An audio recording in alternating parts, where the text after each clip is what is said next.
name is Priscilla Regina Naluaga. Pleased to be in the presence of His Excellency Robert Sentamucha Gurani. It's a pleasure to be speaking to you, Naluaga. You pronounce your name like an American. Luzungu is Luzungu. Yeah. Okay, well, I know that we are here on a tough spot that is on you and the party. Yes. You did come out last week and you did make mention of the fact that one of the leaders in the National Unity Platform, and that is the former leader of opposition in Parliament, M.i.S.O, Mpuuga, having received gratuity of 500 million shillings. And so in a party meeting, you came out and you stated that you're not going to tolerate certain things, corruption being one of those. Neither are you going to offer covering for people who are doing wrong, according to you. Could you explain those words in detail? Thanks, Priscilla. Good morning, viewers. And maybe before I delve into that, I would like to inform the nation that in the wee hours of last night, we got a call that our comrade Sharon Kemigisha, who has been missing for close to 10 days, has been dumped at the entrance of our office. She tells of horrific stories, but we shall get into that. Just to inform the nation that she has been found. She was dropped by her captors at our office. And yes, this is not my desirable opening topic when I just returned to the country, having proudly made my nation proud, winning numerous awards and forwarding our struggle for freedom and democracy across the world. Coming to that, yes, I returned to disturbing news. Of course, there was a parliament exhibition that was ongoing on Twitter and all over social media, exposing the rot and the gross corruption and mismanagement at the Parliament of Uganda. In this exhibition, it was not only the case of my Deputy President, the Right Honorable M.i.S.O Mpuuga, but, you know, it was exposed that the Speaker of Parliament, Madam Anita Among, actually spent more than 3.5 billion shillings on only per diem, not on her salary, but just per diem. She apparently went to Kenya for 30 days, went to Turkey for 30 days, and went to another country for 30 days in 1 month. And all these trips were being facilitated. So imagine 3.5 billion shillings, among others. But yes, it has become a modus operandi for NRM. Corruption is their currency, and the nation, very unfortunately, is no longer alarmed when there's a corruption scandal in NRM. But it should be alarming when some of us are involved. So yeah, per that exhibition, we discovered that, you know, our Deputy President and Parliamentary Commissioner, Right Honorable Mpuuga, was involved in a meeting that allocated him 500 billion shillings as a service award. Now, that was disturbing, and that's why I called for a meeting of senior leaders where he admitted to receiving that money, admitted that it was wrong, it does not represent our values, and he apologized to the leadership team. Now, this leadership team consisted of my 4 deputy presidents, the Secretary General, Deputy Secretary General, our spokesperson and leader of opposition, and 2 other respectable senior legislators from our party. Okay. So that is what happened. So to what was he apologizing for?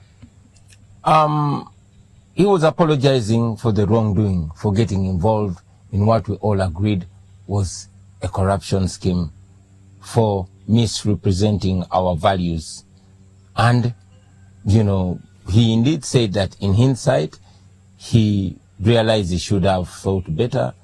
And we agreed that, you know, we give him time. He was strongly advised to step down from the commission, and he, in that meeting, accepted, but asked for time to consult his family, his allies and stakeholders, and he was given 24 hours to do the same.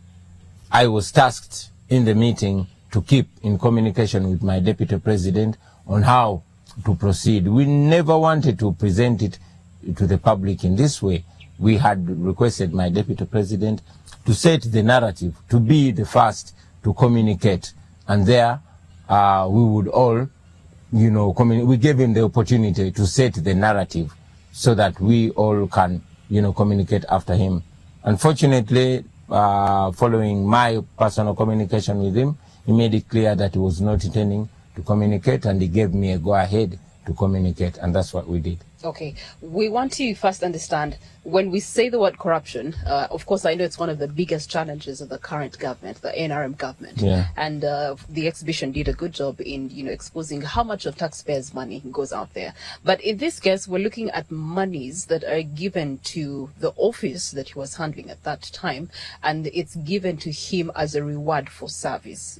Quote unquote, they've called it a service award, but gratuity in dictionary meaning is simply for clarity money that is given to a person after or at the end of their employment. Yes. And so it's something that he received, perhaps even the current leader is going to be receiving, and that is Honorable Joel Senyonyi. So we want to clarify exactly how does this translate into corruption. Thank you. For the National Unity Platform. For clarity, that is not gratuity. Every leader, every member of parliament receives gratuity, including the Right Honorable Matthias Mpuuga and everybody else. So this is not gratuity. And in the document, it's made clear it is a service award, which is not provided for anywhere in the law. Okay?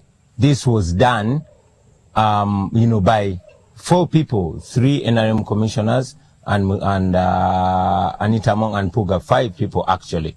You know, it was not a service award. It's not anywhere in the law. And you say this is money that's given to leaders at the end of their service. The Honorable Mpuuga was not even LOP for a year yet. He had not been LOP for a full year when this money was shared among them. This happened only 2 months after Honorable Zaffe had been kicked out of the commission. And Honorable Zaffe had always been raising an issue that is being kicked out of the commission because it's exposing this gross mismanagement. Of course, now it's finally coming out. But it was immoral, and for us, it's more of a moral question. Well, we can go into the legalese, but I don't want to look so much at the legalese because you know, Priscilla, that even slave trade was legal. Not everything legal is right. I mean, some writers said that good people don't need laws to guide them to do what's right. And bad people can find a way around any law. They can even legislate about wrongdoing. But even then, this is not anchored anywhere in the law. I want to make it clear that this is not gratuity, because gratuity is paid, and all of them are going to be paid. Now, the taxpayer is in a situation where they are shouldering gratuity for all these MPs and commissioners, and also a service award. Okay. Let me pretend this is 2026. The elections are done and dusted, and you have gone through as president. Yeah. How would you handle this kind of expenditure in government as far as public funds are concerned? First, we made it even clear in our 2021 manifesto that we shall run a lean government, you know, to make sure we cut down you know, unreasonable government expenditure. You see how our economy is struggling. You see that the biggest problem in Uganda is prioritizing things. Now the priority is rewarding leaders so that they can sing praises for the regime. That's why there's so much. The parliament is now a clearing house. Politics is the most lucrative business. It shouldn't be like that. And in our leadership, that should be different. But most importantly, like I said, we should fight corruption, not only in words, but in action. Okay. Yeah. Speaking of actions, you took action and you made recommendations. One of the recommendations is that that money be returned, of which the Honorable Matthias Mpuuga says he has not even yet received it. The other recommendation you make is that he must relay an apology to Ugandans, the taxpayers' money, to which, of course, that is picked from to give him that service award. And then also 3, you asked him to step down from the commission. Are these the best solutions for the party right now, when we're seeing political divide even within the opposition parties? Thank you. Priscilla, if I must make it clear, I want you to know that I have no personal problem with my deputy president. I am the one that proposed his name to be appointed as deputy president. I appointed him as deputy president. I appointed him as leader of opposition, and I also appointed him as commissioner for parliament, of course, with confirmation from the National Executive Committee. You know, he's a leader that I personally held and would love to continue holding in very high regard. He's so competent in many other ways, and I only wish he can do the moral thing even now. Now, we are the people that have been castigating the Museveni regime for corruption and immorality.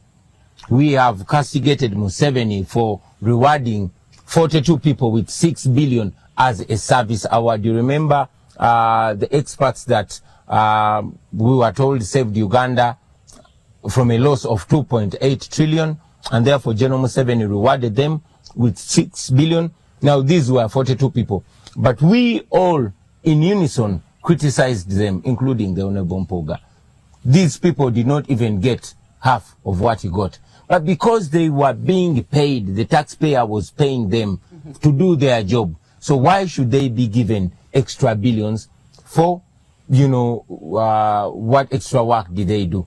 But putting that aside, we must be seen to represent the values that we stand for. I never at all wanted this matter to go in the public domain, and we did not take it to the public domain. We found it there. We just decided to address it. There have been so many allegations, not only against the Right Honorable Mpuuga, but against many other leaders. And indeed, we have held many private meetings and have cautioned the leaders about all these, you know. But this is a matter that we learned from the public. It happened almost 2 years ago, and it was kept a secret. We all did not do it. I'm pretty close to my deputy presidents, and a matter of such a sum of money, at least I should have been communicated to all the party. But the fact that this was kept a secret, it was disturbing, and we only all came face to face about it when we met in the senior leaders meeting. Yeah. On the matter of Zaffe and how the issue was handled, what were your expectations that how should it have been handled by the Honorable Mpuuga? First, Honorable Zaffe was illegally kicked out of the Parliamentary Commission. This has been further confirmed by the Court of Appeal. Now, with what happened in the commission later, we can add dots and realize why he was kicked out of the commission, probably because Zaffe had a big mouth.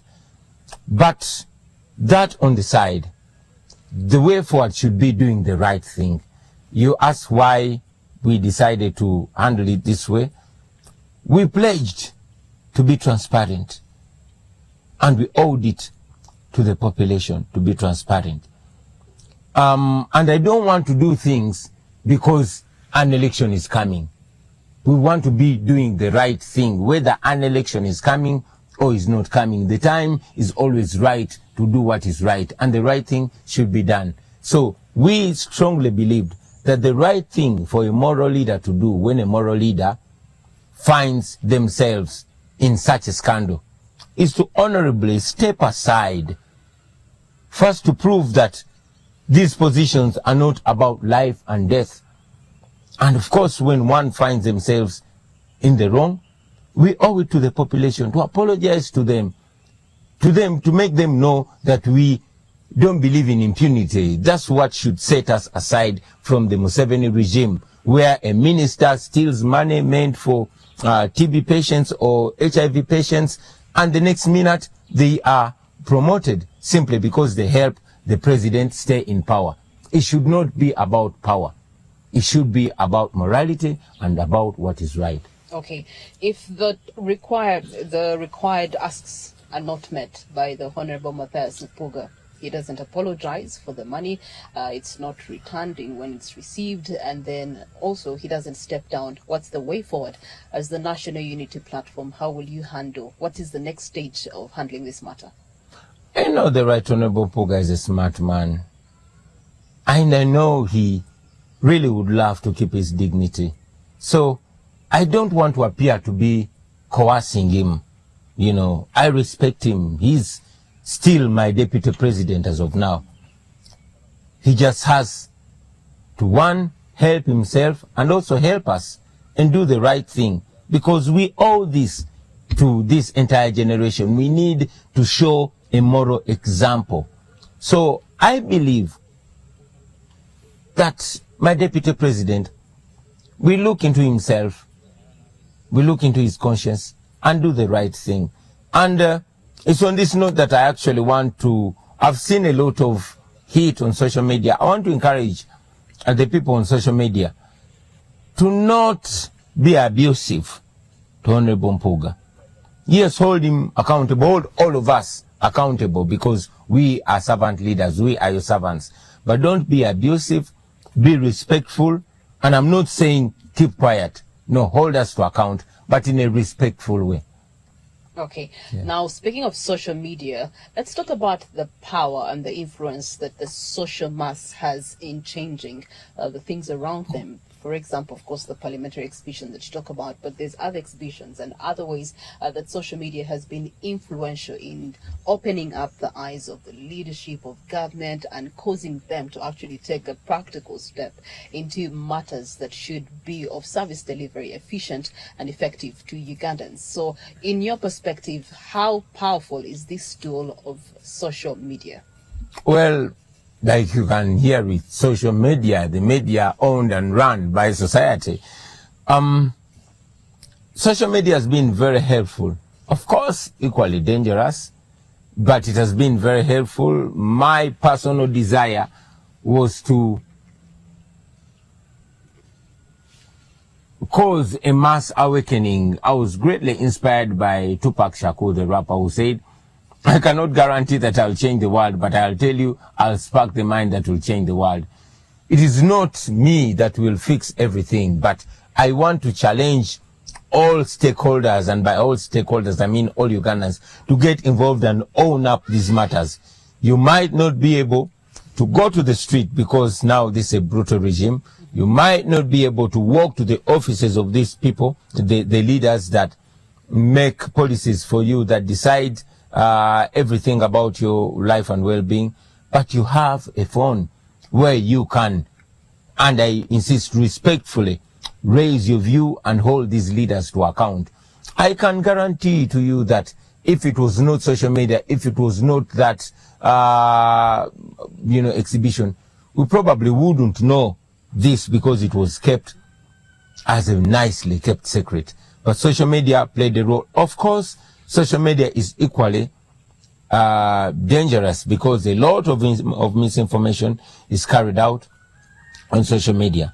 And lately, the regime uses social media to misinform people and disinform people. We have the government citizen, the GCR, something that is being run by the regime, paying hundreds of young people to write falsehoods and to rebut any claim or any social media post that is holding the government, accountable. But that is done by many other dictators. I mean, propaganda started way back in Russia because it's a tool of diverting the population. I'm very glad that we have social media, because these matters, I can guarantee you, would not make their way to mainstream media. The news here is very, very censored, but social media breaks that net. Okay. Speaking of accountability and governance, expectedly, obviously, we enter into contract with the government every time we go to the ballot and vote. And so we get into contract with the government that has been given power. And accountability is very crucial and key. So what is your perspective on the accountability and transparency as a tool of good governance? I can tell you this, that the only way leaders are going to be held accountable is when the population is vigilant. Other than that, we are going to go around in circles of corruption. It is the vigilance of the people. It is the people that hold us accountable. It is because of the people, the pressure of the people, that we can, hold even our own accountable. I don't like to be here discussing my deputy president. No, we are supposed to be holding the regime accountable. There is still money in trillions. But here, we must remind ourselves that those who come for justice must come with clean hands. We must be clean in order to have the moral authority to hold these people accountable. Now, imagine a situation where I did not say anything about it. Actually, it was already claimed on social media that this money was shared with me, because when leaders that are under my leadership receive bribes or get involved in corruption and I don't hold them accountable, that literally means that they are doing it on my behalf. The IGG said sometime that all the big fish in corruption hide behind the president. And indeed, all land grabbing scandals are followed up to the doorstep of General Museveni. All massive corruption scandals, the Ruboa hospitals and others, are all followed up to the doorstep of General Museveni. There's no way I could allow a corruption scandal be traced up to my doorstep. The people of Uganda are looking at us as the alternative to this corrupt regime. We cannot be seen not to castigate and fight corruption publicly. Honorable Kyagulanyi, this is not the first time we are seeing such an instance for the National Unity Platform. A while back, still in this 11th Parliament, you do have some members of Parliament having received allegedly 40 million shillings. And you came out rightly to speak against that, and you want that those who subscribe to the National Unity Platform and partook of that portion should, do the same thing. The three things that you mentioned: return it, apologize, and perhaps even step aside or come out outrightly about it. And you still gave them the conditional of 48 hours. After those 48 hours, nothing was done. No follow-up was done by the National Unity Platform. And so it silently went to bed. We are thinking this same situation is also silently going to go to bed. That's true. There were not only allegations. Initially there were allegations, but I called a similar meeting where I tasked the members of Parliament to explain. Some denied it, but at least two of my MPs in that meeting admitted to receiving that money. That was Twaha Kagabo, that was Tebandeke. And in the meeting, we tasked them to return that money. Twaha Kagabo, and we agreed that that money was going to be returned to the leader of opposition, and the leader of opposition will return it to the speaker who had handed it to them. Twaha Kagabo took back that money to the leader of opposition. Unfortunately, the leader of opposition declined to receive it and tasked him to take it directly back to the speaker. Well, that's not what we agreed in the meeting, but that's what happened. As you saw later on, Twaha Kagabo was co-opted in the regime. He went back on his word, and consequently, he is now with the regime openly. Tebandeke did not return that money, although he admitted to receiving that money. Unfortunately, he did not hold any leadership position in the party, and I don't think he deserves any leadership position in the party with such a record. The only difference is the Honorable Mpuuga is my deputy president and is a commissioner in Parliament, so that is a much more senior leader. For these MPs that were involved in that corruption and bribery, admitted it, but, defied the guidance that we gave them. We took them to the population to pull them out of Parliament following the court ruling on the rebel MPs. But at least we've always been saying that our power is with the people. For us, we are people power. We can only hold them accountable with the population. And you will definitely see that soon. The English have a saying, a barking dog seldom bites. We have seen the current regime barking but seldom biting. We have had the president talking about corruption, doing corruption walks, but nothing is actually being done. Through the office of the IGG, you see rats are smelt, but nothing is really done. And so it's starting to feel and be translated by the masses that you're not biting. And that's what the masses want to see. So the question is, why are you not biting yet? Thank you. And I'm glad you mentioned that the masses want to see us biting, especially where corruption is involved. I don't want to bite. And I don't think that should be the direct approach. We met in a senior leaders meeting, and the Honorable Mpuuga was advised to do the moral thing and step down.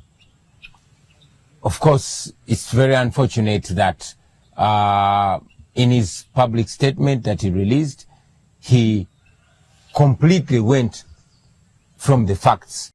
I am the leader of the National Unity Platform. Okay, let's talk about those values in details. Which are the strongest that you need and the party needs to stand on right now, mid-term, the elective season? Our values can be summarized into one word called DRIPS, and that's discipline, reliability, integrity, inclusiveness, patriotism, and service. Now here we are on the most important value among leaders, and that is integrity. Our integrity must always be intact. That is the only thing that we sell. We don't have money. We don't have power. We can only promise people integrity. And if we cannot give that integrity, then we better pack up our bags and laptops and go home, because we wouldn't have anything anymore to tell the population. Yeah. Okay.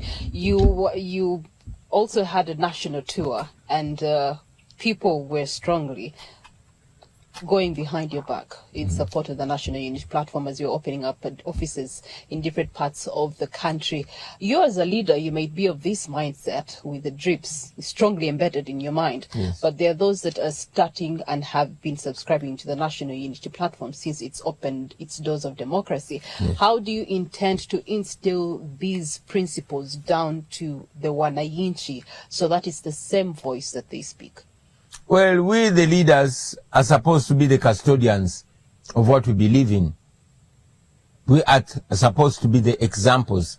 A leader sees the way, goes the way, and shows the way. So, if we as leaders can no longer hold on to the values that we purport to be leading people to, then we are no longer the leaders worth our name. The moral thing would be to step aside and let others do that, including myself. Yeah. Okay. Let's talk about the two things that you mentioned. You talked about violence and money being one of the things that are being used by the current regime to shake the tables for the opposition parties. How is this threatening for multi-partisan politics in this country? Well, it's unfortunate that we are under a military dictatorship, lest and dressed as a democracy. General Museveni knows everything that goes on in that parliament. And he knows the money that's being spent in that parliament exorbitantly. Because he knows that he uses that parliament to paint a false image of a democracy. The Speaker of Parliament, Madam Anita Among, is now the modern day Kaihura. Kaihura used to play that role for General Museveni, but now Anita Among is doing that, and is doing that with surgical precision. Now, that is an illegality to begin with, because even according to the law, according to the Supreme Court judgment of the Parliamentary Commission against, was it M.i.S.O,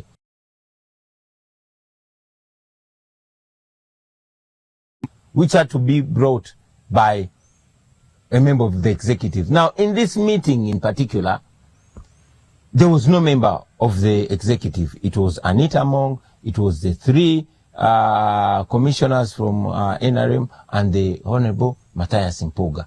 So it was illegal in itself, you know, probably because it is known that Nabanja and Among have their clashes, and also, you know, Matia Kasaija. That's how it passed. Parliament doesn't know about it, didn't know about it, and it had to know about it. So it becomes corruption. Okay.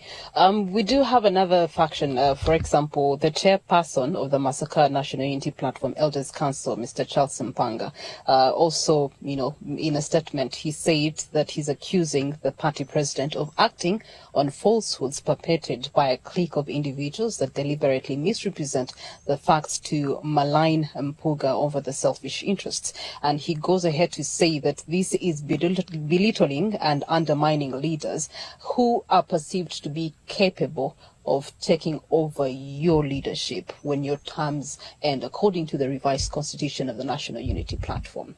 Is that the case? Actually, it's not the case. These are not falsehoods. We are talking about facts that were presented to my deputy president, and he admitted and he apologized. So these are not falsehoods. These are facts. Yeah. Okay. So, and there are many people who have the school of the thought that Matthias Mpuuga would be the most likely candidate in your next election for the National Unity Platform. So this is one of those ways that he's being mad as dirty or with dirty hands, so that when that time comes, it's one of those cards that is pulled out against him to stand for the party presidency. But nobody can claim to love Honorable Mpuuga more than me. Okay, I am the one who appointed him deputy president. I am the one who appointed him leader of opposition. I am the one who appointed him to the Parliamentary Commission a few months ago. Does that mean that I don't like him? Or does that mean that I like him? It's only unfortunate that even if it was my own Secretary General or my brother or my friend, we have to do what is right. This is a moral challenge for me. It is painful for me to have to do this, but I have to do what is right because this is what we promised the people. I cannot be seen to cover up for my senior leaders. I mean, I recently, you know, had to suspend Comrade Bijirwa, one of my favorites, because he was caught in a case of gross indiscipline, and he accepted and apologized for it, and he was suspended, you know. But the Right Honorable Mpuuga was given the opportunity to honorably resign because he's a senior leader. He's not suspended. He has not resigned yet. I really hope he can look into his moral conscience and do the right thing. And I've said it, and I want to say it today on national TV, that I am confident that Honorable Mpuuga can be rehabilitated and our relationship can come back to normal, because I treasure him, but I treasure the values more. I treasure Uganda more. And this is supposed to communicate to any other leader to know that for us, we don't believe in corruption, we don't believe in impunity, and the only way countries have developed is by stamping out corruption firmly. And we have to lead by example. It is painful, but it's the right thing to do. Okay. Well, Uganda's constitution gives the president powers to appoint the leaders, top leaders. Your constitution also gives the president power to appoint. Now, since we are seeing a lot of, as you have expressed that he's your personal friend, you made the appointment yourself, and with the things that have come out and the scandal presently, it mars and really begs to question the relationship that you have with with you and him.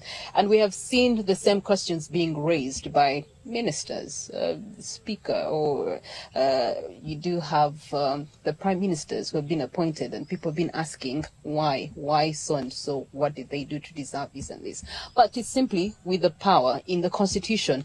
Perhaps that power is leading to such things. Perhaps if you change that power and made it elective, people to actually elect these leaders, then accountability would be more prominent. Well, this is not a legal question. This is a moral question. And we must not blur the line. This is a moral question. The law can be twisted or even completely ignored and is maintained. I mean, a while ago, we removed Ojara Mapenduzi from a committee after he was used to remove Zake from the commission by Anita Mong. And Anita Mong refused to drop him. And we didn't have anything to do. But at least the population knew that he was not representing us. The same thing can happen. I mean, you've seen in Kayunga, we had all DR forms, and we went to court. But the court, as you know, the entire judicial system is in the pocket of General Museveni. That does not stop us from doing what's right. If the moral authority is what we have, we shall use the moral authority. You understand? Mm-hmm. It is not a matter of legalities. It is a matter of morality. Mm-hmm. And it does not take a professor of law to know right from wrong. Okay, all right. We have seen the president with the scandals that have been in parliament. For example, Pasista Muganza, Honorable Pasista Muganza, and there was no response from the president. Yeah. Up to now, there's not been response from the president. And speaking on behalf of the people, it begs the prayer: will you be? For how long are you going to be silent on this issue? Silent on what? On the Matthias Mpuuga issue. But we are not silent. We spoke out. We are not silent. We spoke out. We are talking about this matter right now. Mm-hmm. That's why I insist that we are not silent. Okay. Yeah. Moving forward, 2.5 years left to the next election. This is a continuous vice within our current government, and it's been a growing vice being harnessed by different elements. From your perspective, where you're seated, what do you believe are the things that are actually allowing the growth of corruption to the depth it is in right now in Uganda? Impunity and making it acceptable. It's very unfortunate that in Uganda corruption was made acceptable. It is not punished. It is rewarded. Mm-hmm. Corruption in Uganda is an exchange mode that, anybody can steal anything for as long as they will ensure that Museveni is in power. That's why Nabanja, Anita Mong, the vice president, the minister of ethics and integrity, and a whole line of ministers stole iron sheets that were meant for Karamoja. None of them resigned. None of them was, imprisoned. They just, kind of acted it out. And that is all. But they arrested those that protested against that grand theft. That is why I am scared that if we allow that corruption to get into us, then it's going to destroy us. Why? We all agree that whenever huge sums of money exchange hands, there's an agreement, there's a consideration, there's something that is being given in exchange. So it keeps me asking, what did my deputy president give in exchange for this money? It was not gratuity, it was not a salary, it was immoral, it was illegal, it was a secret until a short while ago. It was done almost 2 years coming out now. Question is, what did he give in exchange?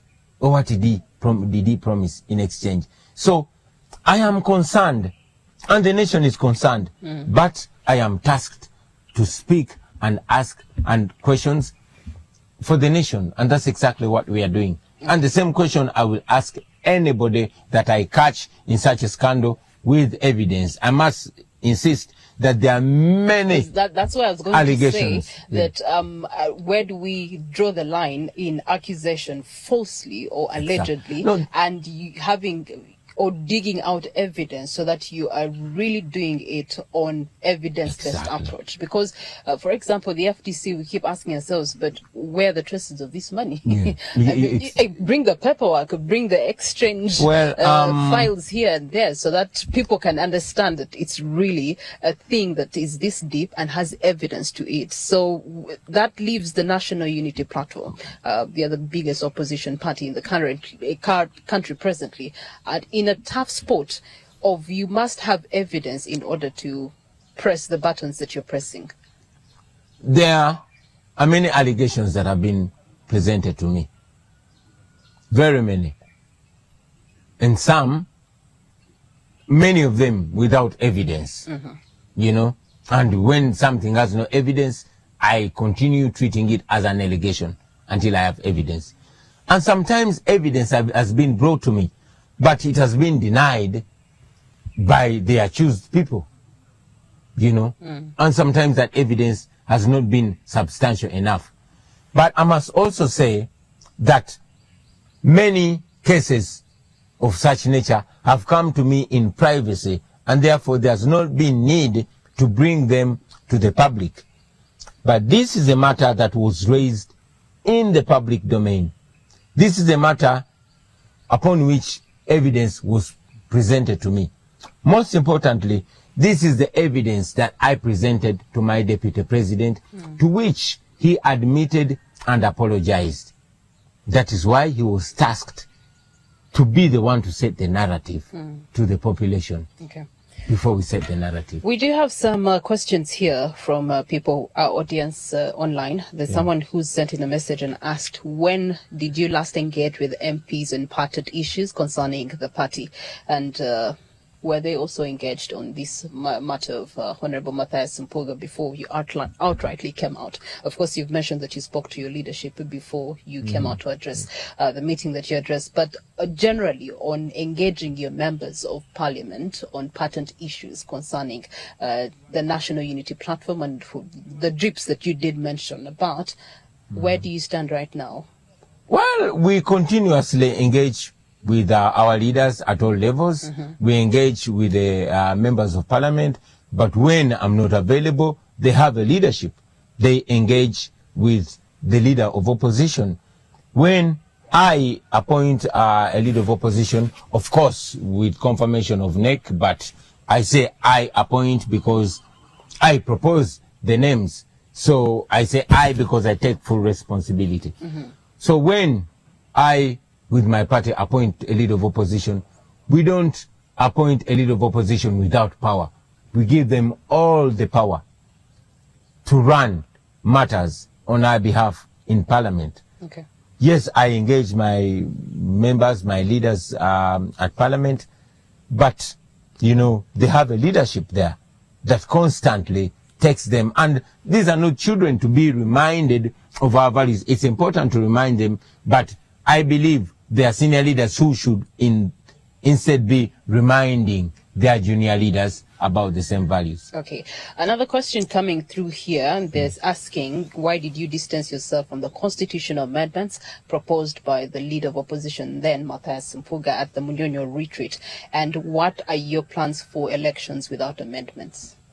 I will tell you that that matter was not first presented by us. That matter was presented by Norbert Mao. Norbert Mao works for Museveni. You have heard, just like I've heard, that General Museveni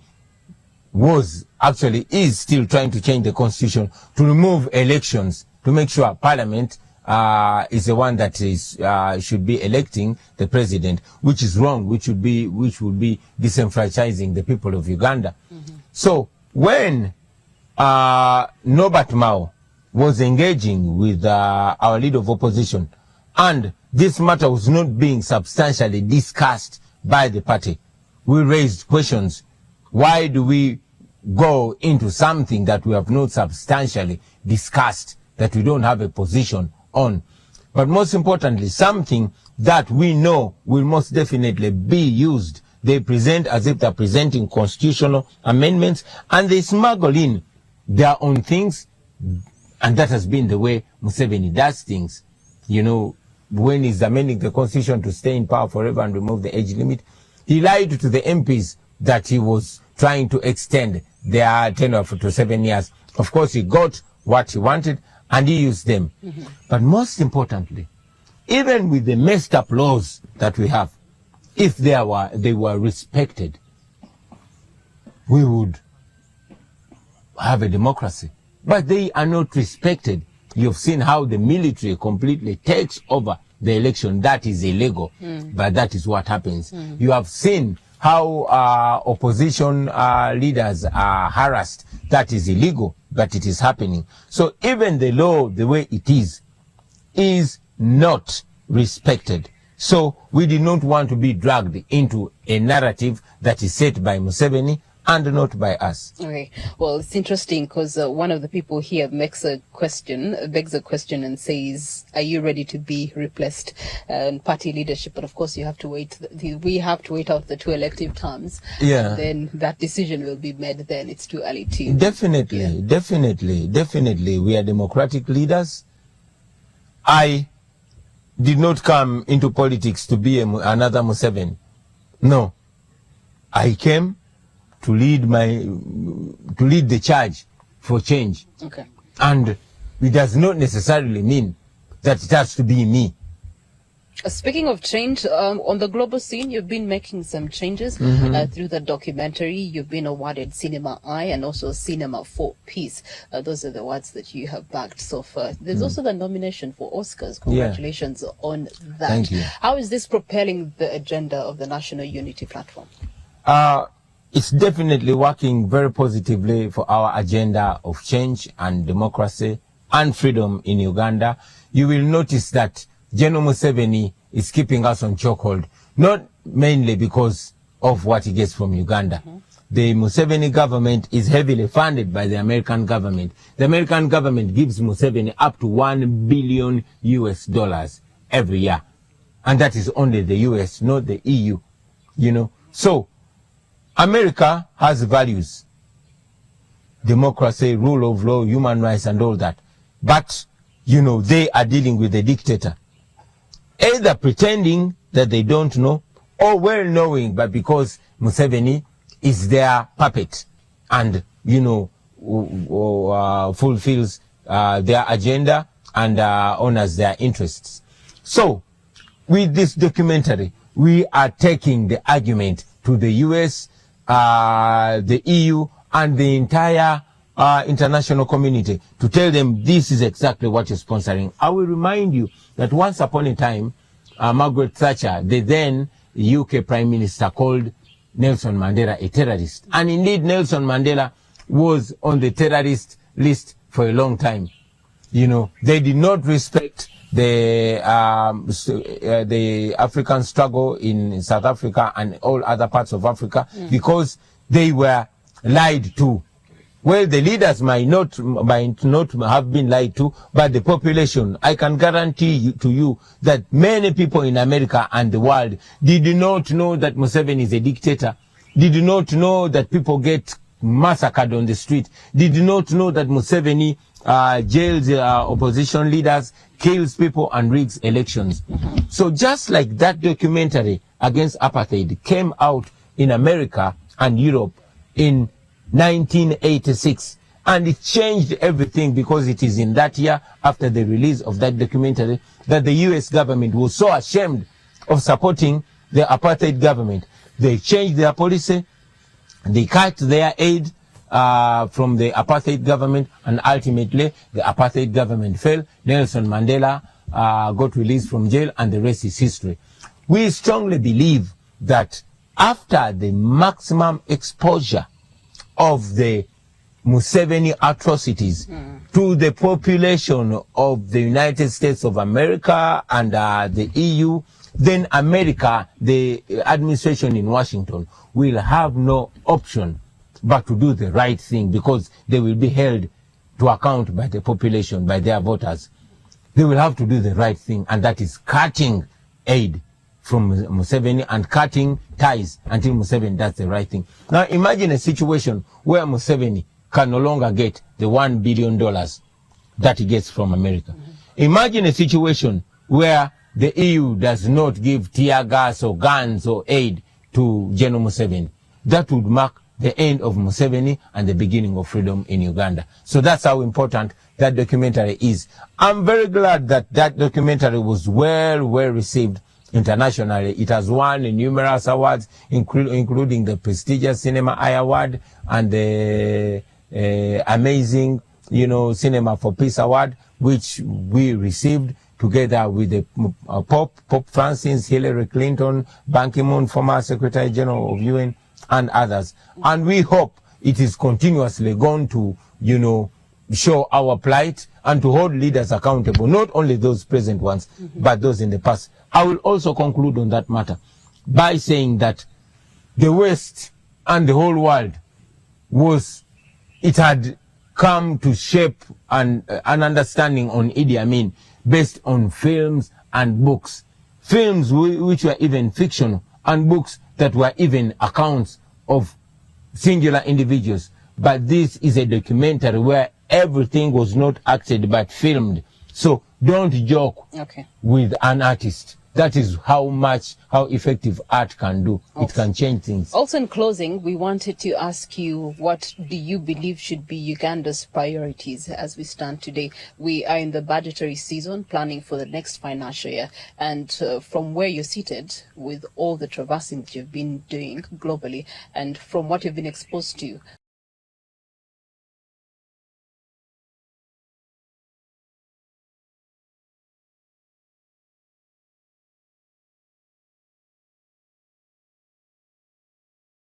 what do you believe should be Uganda's priorities now? It should be, first of all, I guess so, of course, needed services to our people, ensuring that people have their rights and freedoms. That's very necessary. We are in a time where, before we even talk about the economy of the country, we're talking about a matter of life. It's just this morning that a councillor called Sharon Kemigisha was dumped at our offices after almost 10 days of being kidnapped. She's yet to tell us where she has been and who kidnapped her. But this has been happening. Our people are abducted by the regime, later on presented in military courts, or dumped like that, just like Sharon Kemigisha. So for us, the life of our people is primary and everything else is secondary. Let's talk about the impacts of human rights violations and corruption on good governance, especially for a country like Uganda, who 60 years later should be speaking a different story. Well, 60 years later, we should be speaking a different story. But almost 40 years have been taken over by gun rule. Our progress was hijacked by Museveni. This guy has been the problem of Uganda since the 60s. He started the armed resistance against Idi Amin. Yes, our parents were convinced that he was doing it for the right reasons, until 60 years later, now when we know, maybe 50 years later, when we know that the guy was just a cunning misrepresenter. He was a cunning conman. Look where we are now. The same person that promised fundamental change, has caused change from bad to worse. So we believe that we can only go past this if we stop military rule, if we go back to democracy, if we go back to the rule of law, if we respect human rights. Because Museveni does not know the rule of law. I mean, he never came to power through the law. No, he came to power through murder, through stealing, through lying. And that is how he has maintained power, through stealing, through lying, and through killing. That has to stop for Uganda to go past here. Well, thank you so much for your time, Honorable Robert Chagulanyi. We would like to hear your closing remarks. In these remaining 2.5 years, how is the National Unity Platform strategizing and repositioning themselves for the next elections? Thank you. We are not focusing on the next election. And yet, if we've not been able to remove the Museveni regime by 2026, we'll have no option but also use that democratic tool, because we are using every means to our disposal, every moral and constitutional means on our disposal to remove the regime. So that's what we've been at as the NUP. Our strategy is to bring our people together. When we were going into elections 2021, there are so many people that came to us because they saw we had the support of the people. Among them, and Honorable Mpuuga said it many times, it was like throwing a small whole net, and we collected all manner of creatures that are under the water.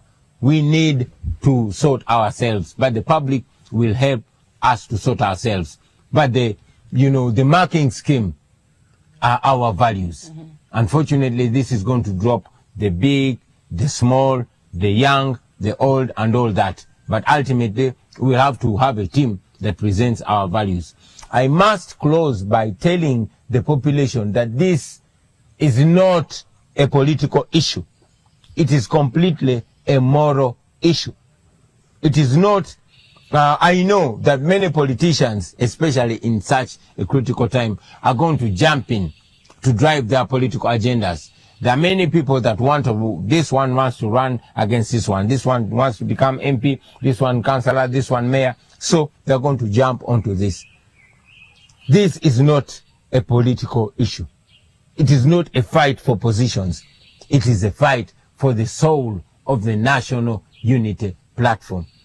If we are not who we are, if we cannot prove that we are who we say we are, if we cannot prove that we lose corruption, that we hate corruption, that we can drop anything for corruption, that we can punish anybody for corruption, then we are not worth claiming that we want to lead people in a new Uganda. All right. Finally, speaking of rooting out corruption, yes, we're not going to wait for scandals. We're not going to wait for exhibitions to come out to, give evidence-based issues on corruption. So it begs the question, as the National Unity Platform, how can you actually deal with corruption internally? What mechanisms can you adopt to deal with corruption internally to avoid, things getting out of hand as they are getting out of hand in the case of Honorable Matthias Mpuuga? First, let us be moral. Let each one of us be a custodian or be a corruption police. Each one of us. And I want to encourage my fellow leaders to remember that we are not angels. However, when we falter, we should have the decency to come clean and move forward. Come clean, do the right thing, and move forward. Let us emulate what other leaders do. Mm-hmm. I mean, Boris Johnson, the UK Prime Minister, he only violated COVID regulations and he resigned. He's a respectable person. We must develop that culture because it's a good culture. It's a dignified culture. It will make people trust us more. Yeah. Okay. All right. Well, thank you so much, Honorable Robert. Thank you very much for having me. Mm-hmm. And good morning, ladies and gentlemen. Myaka